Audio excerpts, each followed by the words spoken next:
Here, Chapter 1. The Shadow on the Chimney. There was thunder in the air on the night I went to the deserted mansion atop Tempest Mountain to find the lurking fear. I was not alone, for foolhardiness was not then mixed with the love of the grotesque and the terrible, which has made my career a series of quests for strange horrors in literature and in life. With me were two faithful and muscular men, for whom I had sent when the time came, men long associated with me in my ghastly explorations because of their peculiar fitness. We had started quietly from the village because of the reporters who still lingered about after the eldritch panic of a month before, the nightmare creeping death. Later I thought they might aid me, but I did not want them then. Would to God I had let them share the search, that I might not have had to bear the secret alone so long, to bear it alone for fear the world would call me mad, or go mad itself at the demon implications of the thing. Now that I am telling it anyway, lest the brooding make me a maniac, I wish I had never concealed it, for I, and I only, know what manner of fear lurked on that spectral and desolate mountain. In a small motor car we covered the miles of primeval forest and hill, until the wooded ascent checked it. The country bore an aspect more than usually sinister as we viewed it by night, and without the accustomed crowds of investigators, so that we were often tempted to use the acetylene headlight despite the attention it might attract. It was not a wholesome landscape after dark, and I believe I would have noticed its morbidity even had I been ignorant of the terror that stalked there. Of wild creatures there were none. They are wise when death leers close. The ancient lightning-scarred trees seemed unnaturally large and twisted, and the other vegetation unnaturally thick and feverish, while curious mounds and hummocks in the weedy fulgurite-pitted earth reminded me of snakes, and dead men's skulls swelled to gigantic proportions. Fear had lurked on Tempest Mountain for more than a century. This I learned at once from newspaper accounts of the catastrophe which first brought this region to the world's notice.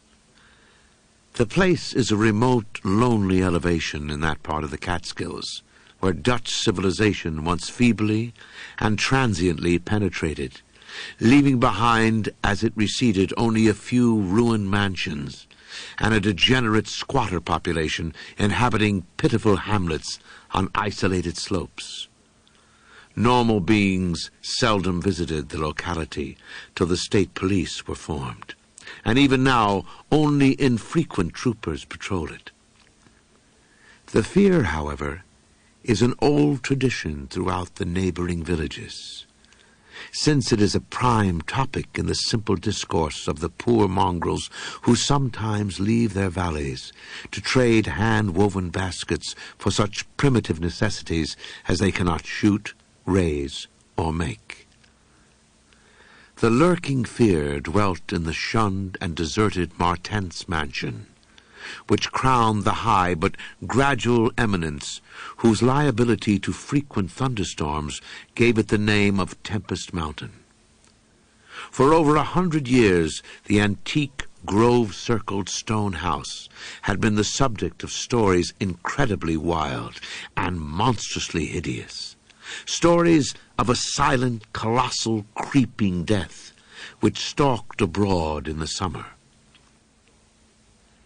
With whimpering insistence, the squatters told tales of a demon which seized lone wayfarers after dark, either carrying them off or leaving them in a frightful state of gnawed dismemberment, while sometimes they whispered of blood trails towards the distant mansion. Some said the thunder called the lurking fear out of its habitation, while others said the thunder was its voice. No one outside the backwoods had believed these varying and conflicting stories, with their incoherent, extravagant descriptions of the half-glimpsed fiend. Yet not a farmer or a villager doubted that the Martens mansion was ghoulishly haunted. Local history forbade such a doubt, although no ghostly evidence was ever found by such investigators as had visited the building after some specially vivid tale of the squatters. Grandmothers told strange myths of the Martens spectre, myths concerning the Martens family itself, its queer hereditary dissimilarity of eyes, its long unnatural annals, and the murder which had cursed it. The terror which brought me to the scene was a sudden and portentous confirmation of the mountaineers' wildest legends. One summer night, after a thunderstorm of unprecedented violence, the countryside was aroused by a squatter stampede which no mere delusion could create. The pitiful throngs of natives shrieked and whined of the unnameable horror which had descended upon them, and they were not doubted. They had not seen it, but they had heard such cries from one of their hamlets that they knew a creeping death had come. In the morning, citizens and state troopers followed the shuddering mountaineers to the place where they said the death had come. Death was indeed there. The ground under one of the squatters' villages had caved in after a lightning stroke, destroying several of the malodorous shanties. But upon this property damage was superimposed an organic devastation which paled it to insignificance. Of a possible 75 natives who had inhabited the spot, not one living specimen was visible. The disordered earth was covered with blood and human debris, bespeaking too vividly the ravages of demon teeth and talons. Yet no visible trail led away from the carnage. That some hideous animal must be the cause, everyone quickly agreed. Nor did any tongue now revive the charge that such cryptic deaths form merely the sordid murders common in decadent communities. That charge was revived only when about 25 of the estimated population were found missing from the dead. And even then it was hard to explain the murder of 50 by half that number. But the fact remained that on a summer night a bolt had come out of the heavens and left a dead village whose corpses were horribly mangled, chewed, and clawed. The excited countryside immediately connected the horror with the haunted Martens mansion, though the localities were over 3 miles apart. The troopers were more skeptical, including the mansion only casually in their investigations, and dropping it altogether when they found it thoroughly deserted. Country and village people, however, canvassed the place with infinite care, overturning everything in the house, sounding ponds and brooks, beating down bushes and ransacking the nearby forests. All was in vain. The death that had come had left no trace save destruction itself. By the second day of the search, the affair was fully treated by the newspapers, whose reporters overran Tempest Mountain. They described it in much detail, and with many interviews to elucidate the horror's history as told by local granddames. I followed the accounts languidly at first, for I am a connoisseur in horrors. But after a week, I detected an atmosphere which stirred me oddly, so that on the 5th of August, 1921, I registered among the reporters who crowded the hotel at Lefert's Corners, nearest village to Tempest Mountain, and acknowledged headquarters of the searchers. 3 weeks more, and the dispersal of the reporters left me free to begin a terrible exploration based on the minute inquiries and surveying with which I had meanwhile busied myself. So on this summer night, while distant thunder rumbled, I left a silent motor car and tramped with 2 armed companions up the last mound-covered reaches of Tempest Mountain, casting the beams of an electric torch on the spectral gray walls that began to appear through the giant oaks ahead.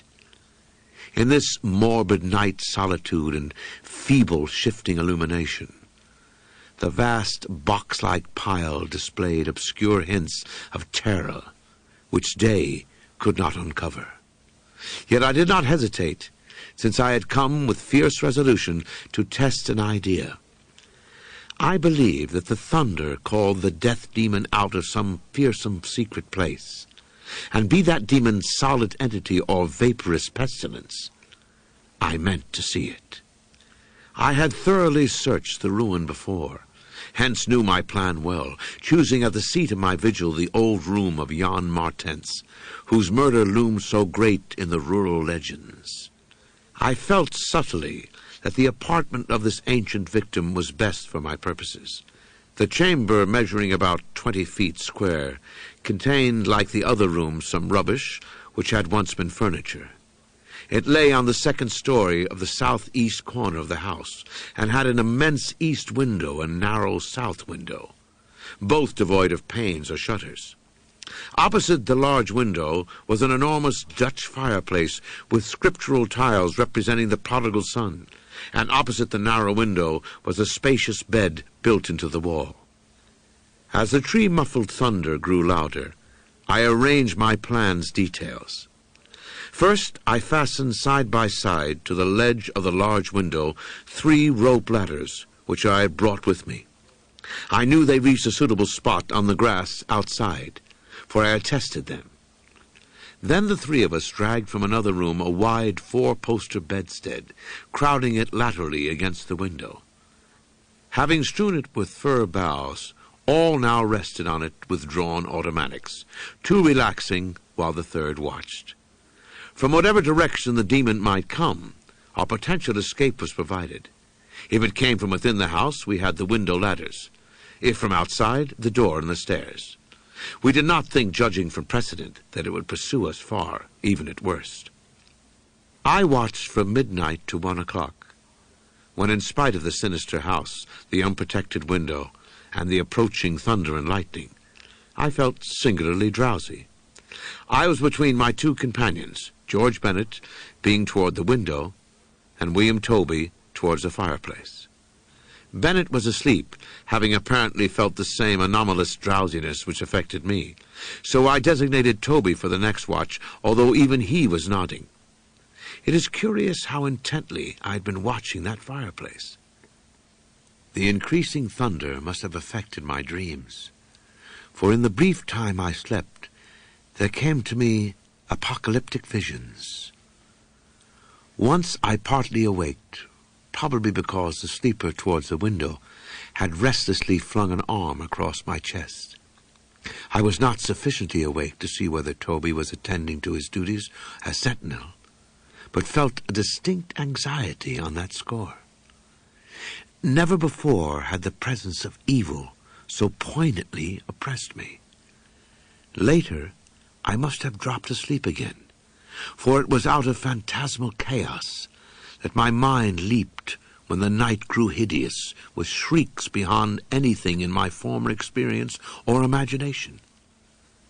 In that shrieking, the inmost soul of human fear and agony clawed hopelessly and insanely at the ebony gates of oblivion. I awoke to red madness and the mockery of diabolism. As farther and farther down inconceivable vistas, that phobic and crystalline anguish retreated and reverberated. There was no light, but I knew from the empty space at my right that Toby was gone. God alone knew whither. Across my chest still lay the heavy arm of the sleeper at my left. Then came the devastating stroke of lightning, which shook the whole mountain, lit the darkest crypts of the hoary grove, and splintered the patriarch of the twisted trees. In the demon flash of a monstrous fireball, The sleeper started up suddenly, while the glare from beyond the window threw his shadow vividly upon the chimney above the fireplace, from which my eyes had never strayed. That I am still alive and sane is a marvel I cannot fathom. I cannot fathom it, for the shadow on the chimney was not that of George Bennet or of any other human creature, but a blasphemous abnormality from hell's nethermost craters, a nameless, shapeless abomination, which no mind could fully grasp, and no pen even partly describe. In another second, I was alone in the accursed mansion, shivering and gibbering. George Bennet and William Toby had left no trace, not even of a struggle. They were never heard of again.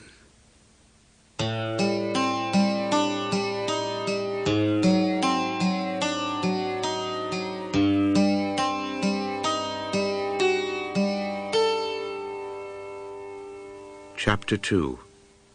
A Passer in the Storm. For days after that hideous experience in the forest-swathed mansion, I lay nervously exhausted in my hotel room at Lefferts Corners.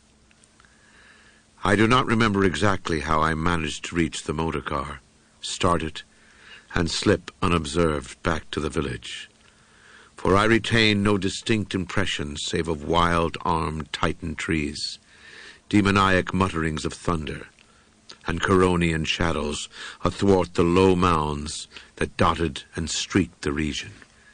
As I shivered and brooded on the casting of that brain-blasting shadow, I knew that I had at last pried out one of the earth's supreme horrors, one of those nameless blights of outer voids, whose faint demon scratchings we sometimes hear on the farthest rim of space, yet from which our own finite vision has given us a merciful immunity. The shadow I had seen, I hardly dared to analyze or identify. Something had lain between me and that window that night, but I shuddered whenever I could not cast off the instinct to classify it. If it had only snarled or bayed or laughed titteringly, even that would have relieved the abysmal hideousness. But it was so silent. It had rested a heavy arm or foreleg on my chest. Obviously, it was organic, or had once been organic. Jan Montans, whose room I had invaded, was buried in the graveyard near the mansion. I must find Bennet and Toby if they lived. Why had it picked them and left me for the last? Drowsiness is so stifling, and dreams are so horrible. In a short time, I realized that I must tell my story to someone or break down completely. I had already decided not to abandon the quest for the lurking fear, for in my rash ignorance it seemed to me that uncertainty was worse than enlightenment, however terrible the latter might prove to be. Accordingly, I resolved in my mind the best course to pursue, whom to select for my confidences, and how to track down the thing which had obliterated 2 men and cast a nightmare shadow. My chief acquaintances at Lefferts Corners had been the affable reporters, of whom several had still remained to collect final echoes of the tragedy. It was from these that I determined to choose a colleague, and the more I reflected, the more my preference inclined toward one Arthur Monroe, a dark, lean man of about 35, whose education, taste, intelligence, and temperament all seemed to mark him as one not bound to conventional ideas and experiences. On an afternoon in early September, Arthur Monroe listened to my story, and sympathetic, and when I had finished, he analyzed and discussed the thing with the greatest shrewdness and judgment. His advice, moreover, was eminently practical, for he recommended a postponement of operations at the Martens mansion until we might become fortified with more detailed historical and geographical data. On his initiative, we combed the countryside for information regarding the terrible Martens family, and discovered a man who possessed a marvelously illuminating ancestral diary. We also talked at length with such of the mountain mongrels as had not fled from terror and confusion to remoter slopes, and arranged to precede our culminating task, the exhaustive and definitive examination of the mansion in the light of its detailed history, with an equally exhaustive and definitive examination of spots associated with the various tragedies of squatter legend. The results of this examination were not at first very enlightening, though our tabulation of them seemed to reveal a fairly significant trend, namely, that the number of reported horrors was by far the greatest in areas either comparatively near the avoided house or connected with it by stretches of morbidly overnourished forest. There were, it is true, exceptions. Indeed, the horror which had caught the world's ear had happened in a treeless space remote alike from the mansion and from any connecting woods. As to the nature and appearance of the lurking fear, nothing could be gained from the scared and witless shanty-dwellers. In the same breath they called it a snake and a giant, a thunder-devil and a bat, a vulture and a walking tree. We did, however, deem ourselves justified in assuming that it was a living organism, highly susceptible to electrical storms, and although certain of the stories suggested wings, we believe that its aversion for open spaces made land locomotion a more probable theory. The only thing really incompatible with the latter view was the rapidity with which the creature must have traveled in order to perform all the deeds attributed to it.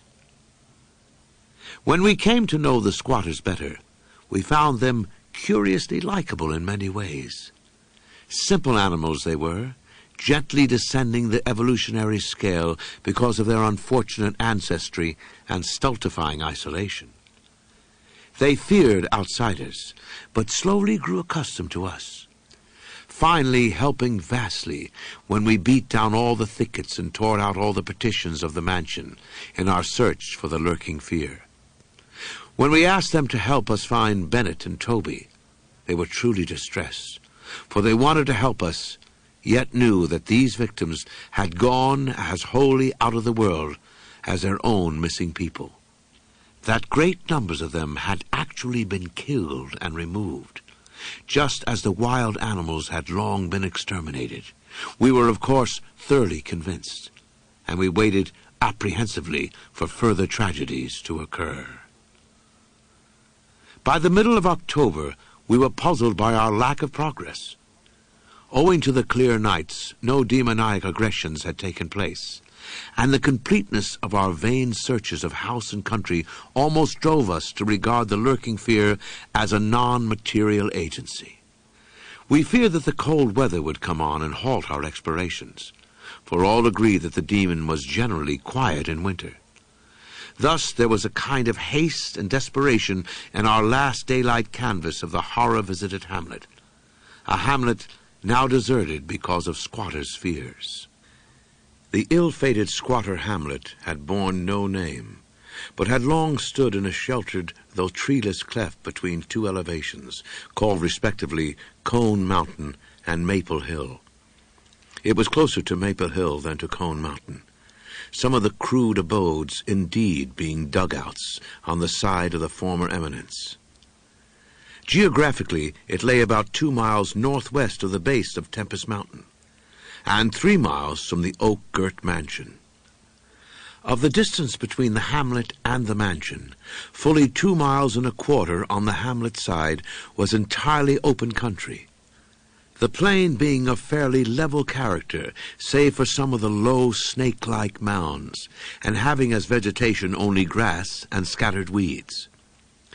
Considering this topography, we had finally concluded that the demon must have come by way of Cone Mountain, a wooded southern prolongation of which ran to within a short distance of the westernmost spur of Tempest Mountain. The upheaval of ground we traced conclusively to a landslide from Maple Hill, a tall, lone, splintered tree, on whose side had been the striking point of the thunderbolt which summoned the fiend. As for the 20th time or more, Arthur Monroe and I went minutely over every inch of the violated village. We were filled with a certain discouragement coupled with vague and novel fears. It was acutely uncanny, even when frightful and uncanny things were common, to encounter so blankly clueless a scene after such overwhelming occurrences.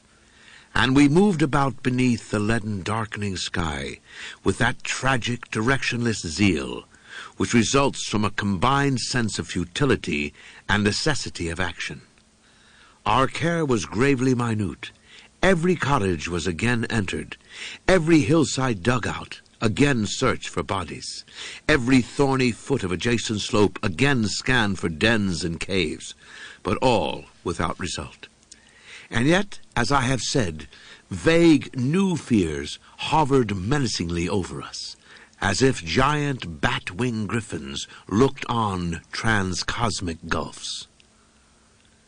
As the afternoon advanced, it became increasingly difficult to see, and we heard the rumble of a thunderstorm gathering over Tempest Mountain. This sound in such a locality naturally stirred us, though less than it would have done at night. As it was, we hoped desperately that the storm would last until well after dark, and with that hope turned from our aimless hillside searching toward the nearest inhabited hamlet to gather a body of squatters as helpers in the investigation. Timid as they were, a few of the younger men were sufficiently inspired by our protective leadership to promise such help. We had hardly more than turned, however, when there descended such a blinding sheet of torrential rain that shelter became imperative. The extreme, almost nocturnal darkness of the sky caused us to stumble sadly, but guided by the frequent flashes of lightning and by our minute knowledge of the hamlet, we soon reached the least porous cabin of the lot, a heterogeneous combination of logs and boards, whose still existing door and single tiny window both faced Maple Hill. Barring the door after us against the fury of the wind and rain, we put in place the crude window shutter which our frequent searches had taught us where to find. It was dismal sitting there on rickety boxes in the pitchy darkness, but we smoked pipes and occasionally flashed our pocket lamps about. Now and then we could see the lightning through cracks in the wall. The afternoon was so incredibly dark that each flash was extremely vivid. The stormy vigil reminded me shudderingly of my ghastly night on Tempest Mountain. My mind turned to that odd question which had kept recurring ever since the nightmare thing had happened. And again I wondered why the demon, approaching the three watchers, either from the window or the interior, had begun with the men on each side and left the middleman till the last, when the Titan fireball had scared it away. Why had it not taken the victims in the natural order, with myself second, from whichever direction it had approached? With what manner of far-reaching tentacles did it prey?